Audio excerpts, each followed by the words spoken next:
C'est peut-être ça la politique, le compromis perpétuel entre compromis et compromission. Talk politique à bâton rompu. Parler à bon escient ou à bouche que veux-tu, nos chroniqueurs tirent les verres du nez aux politiques. Merci encore une fois de votre fidélité. Je vous le dis depuis le début de cette émission, nous recevons ce jeudi soir Cellou Baldé. Il est membre du conseil politique de l'Union des forces démocratiques de Guinée, de Cellou Dalein Diallo. Bonsoir Monsieur Baldé. Bonsoir Yami. Bienvenue. Alors cette dernière information, le FNDC annonce donc des manifestations jeudi prochain et celui qui va suivre sur toute l'étendue du territoire national. Qu'est-ce que vous en pensez avant de nous dire si oui ou non l'UFDG va participer à cette réunion, à ces manifestations? Merci bien une fois encore, bonsoir, et puis toutes mes excuses par rapport à la dernière fois. Hein. Comme on le dit, la fatigue et le sommeil combinés ne font pas de crédit. Hein. Tout à fait. Merci, oui, je crois que le peuple de Guinée l'attendait. En tout cas, les citoyens pro-démocratie attendaient quand même cette décision du FNDC, que nous, UFDG, ANAD, nous saluons et que nous accompagnons.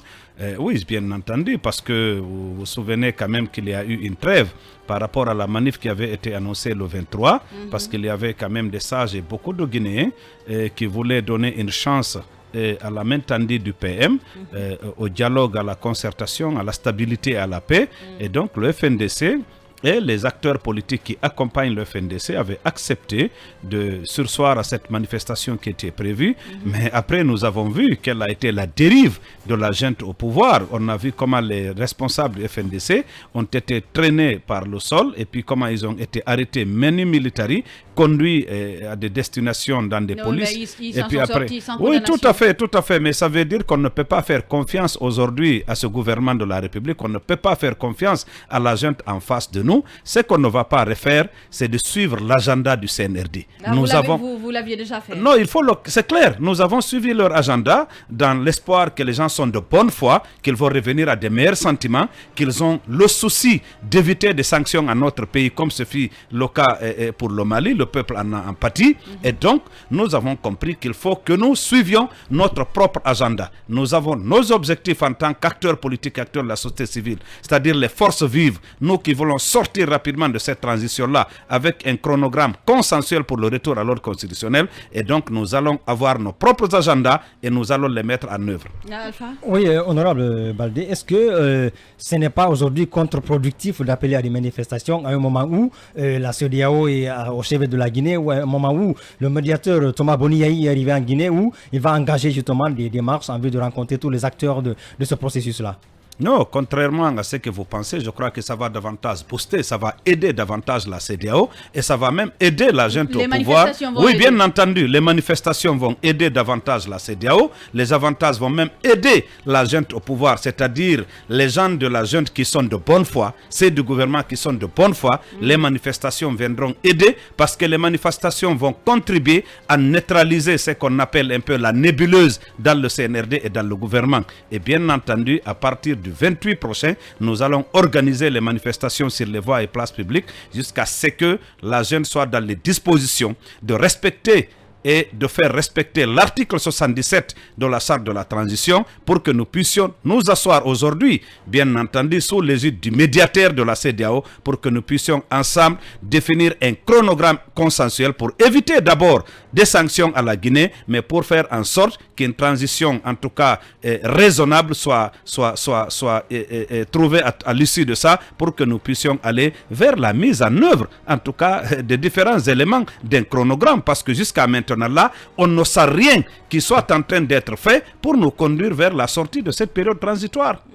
Alpha, oui, après le troisième mandat de l'ex-président Alpha Condé, il y a eu une ligne de démarcation entre le FNDC et les acteurs politiques, notamment l'opposition d'alors. Mais là, à vous entendre, c'est comme si vous vous remettez au FNDC. Non, la ligne, elle n'existe plus. Elle n'existe plus. Hein. Non, elle a disparu. Parce qu'il n'y a plus de fracture. Non, il n'y a plus de fracture. Il n'y a plus de fracture. Vous comprenez, vous savez que quand nous avons décidé d'aller aux élections, comme vous l'avez dit, le FNDC s'est démarqué. Mais aujourd'hui, nous avons les mêmes objectifs. Vous savez que le FNDC a quand même résisté à plusieurs tentations. Ils n'ont pas voulu prendre part à ce gouvernement, à des postes de directeur général et autres. Ils réclamaient la tête du CNT. Mais bien entendu, et ça, nous étions en phase avec eux. L'organe qui fait office d'organe législatif pour la transition, c'était bien aujourd'hui que quelqu'un qui ait lutté contre le troisième mandat préside le CNT que M. Dansa Kourouma. Il se serait tu.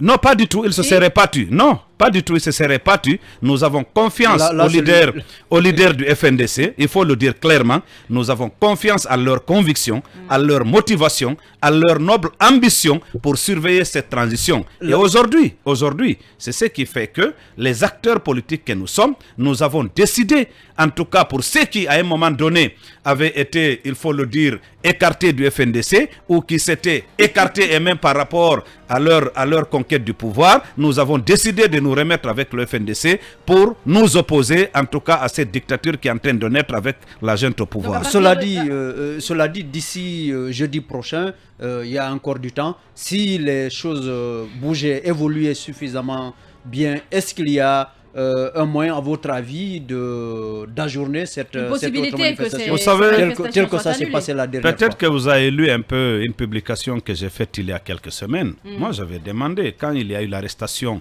dans les conditions inhumaines que nous avons connues des leaders du FNDC, moi, j'avais publié sur ma page Facebook pour dire d'arrêter tout dialogue, de demander la dissolution du CNT, la dissolution du gouvernement et la suspension de la charte de la transition. Ça, c'est du... Est-ce qu'honorable, autant il y a des faucons du côté du CNRD, est-ce que vous n'êtes pas en train de représenter... Non, attendez, le problème...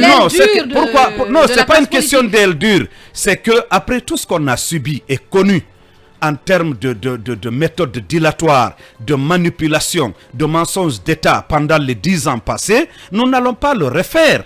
Nous n'allons pas refaire cela. Souvenez-vous que le pouvoir passé a roulé les Guinéens, les acteurs politiques dans la farine. Vous avez quand même, où nous avons nous dans notre encore esprit, l'accord, le fameux accord du 18 août avec M. Bourema Condé et Damaro qui était venu accompagné de Tibou et tout ça. Nous avions une manifestation en vue. Il ne faut pas que la junte au pouvoir aujourd'hui minimise et méprise les acteurs politiques que nous sommes et que nous-mêmes nous manquons du respect. Il faudrait que nous projetions nos propres objectifs, nos agendas qui correspondent en tout cas aux nobles ambitions du peuple de Guinée, de sortir de cette transition pour avoir des autorités civiles légalement établies pour amorcer le développement socio-économique et poursuivre cet agenda-là. Et donc aujourd'hui, même quel que soit ce qui va se passer d'ici le jeudi, nous allons organiser les manifestations sur les voies et places publiques. Quel que soit ce qui va se passer, vous n'allez pas fléchir? Non, mais pas du tout. Pas du tout. Nous avons notre agenda. Manifester, pour moi, je ne comprends pas pourquoi, dès qu'on dit manifestation, tout le monde est sur le qui-vive. Mais nous avons vu, Djamil, des millions de personnes. Mais quand on parle de manifestation, honorable, on a toujours vu c'est à quoi ça a donné. Non, nous avons vu, non, pas du tout, pas du tout. Il y a bien eu des violences, notamment sur l'axe. Attendez, quand on parle, on a vu ici des manifestations avec des millions de Guinéens, avec aux couleurs du FNDC, ça qui est des bavures. Vous comprenez? Non, il y a eu des manifestations qui ont été réprimées dans le sang. C'est ça que les gens appellent la violence. Oui, mais c'est pas parce qu'il y a des violences. Non, mais c'est l'État. Il n'y a pas de stratégie. Le FNDC ne peut pas appeler, par exemple, à des journées villes mortes. Parlez-nous de notre responsabilité. Notre responsabilité, nous, c'est d'organiser des manifestations et de les encadrer à notre niveau conformément aux dispositions légales. Mais il y a le rôle régalien de l'État. On est d'accord. Justement, là-dessus, honorable, la veille de la manifestation annulée, c'était du 24, le 24 juillet. C'était le 23, c'était prévu le 23 juin. Ok, donc la veille, il y a eu des informations faisant état d'une préparation d'argent, de contre-manifestation, oui, d'infiltration des manifestations. Est-ce que vous ne redoutez pas quand même ce genre de... Écoutez, vous savez, nous sommes préparés à ce genre de situation. Mais est-il que la junte au pouvoir et son gouvernement répondront en tout cas de tout ce qui se passera en termes de contre-manifestation? Pour moi, si la junte et son gouvernement n'ont pas d'agenda caché, ils restent dans les dispositions de la charte de la transition, à quoi préparer des contre-manifestants. Pourquoi? Parce que nous ne manifestons pas contre la junte, nous manifestons pour que nos revendications soient satisfaites. C'est de ça qu'il s'agit aujourd'hui. La transition appartient à tout le monde. C'est d'ailleurs nous qui voulons que cette transition réussisse, conformément aux déclarations qui avaient été faites par le colonel le 5 septembre. Alors, on va donc parler de cette mission de la CEDEAO qui est ici depuis hier. Yahi Boni, lui, est là, mais on a vu le président en exercice de la CEDEAO qui était là hier.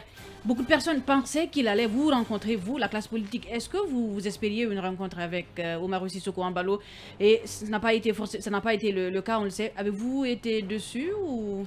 Non, pas du tout. Nous ne sommes pas déçus. Vous savez que nous sommes habitués à ce genre de situation. Depuis une dizaine d'années, nous savons un peu, il y a de la méthodologie. À votre avis, qu'est-ce qui s'est passé? Attendez, non, pour moi, il y a de la méthodologie. La CEDEAO a son agenda. Ils savent quelle est l'approche qu'ils utilisent parce qu'ils n'étaient pas venus. Vous savez que Chambas a été récusé. Aujourd'hui, Boni Yahi vient accompagné du président en exercice. Il faudrait d'abord prendre la température au niveau de la junte et du gouvernement, évaluer comment mettre le dispositif en place pour que les différents acteurs puissent être rencontrés, mais également comment mettre en place le cadre du dialogue. Nous savons que nous allons être rencontrés bientôt, même si nous n'avons pas été rencontrés jusqu'à maintenant. Pour le moment, non, mais nous savons que quand on dit médiateur, quand la CEDEAO doit trouver une solution à la crise guinéenne, mais ce n'est pas avec une seule partie.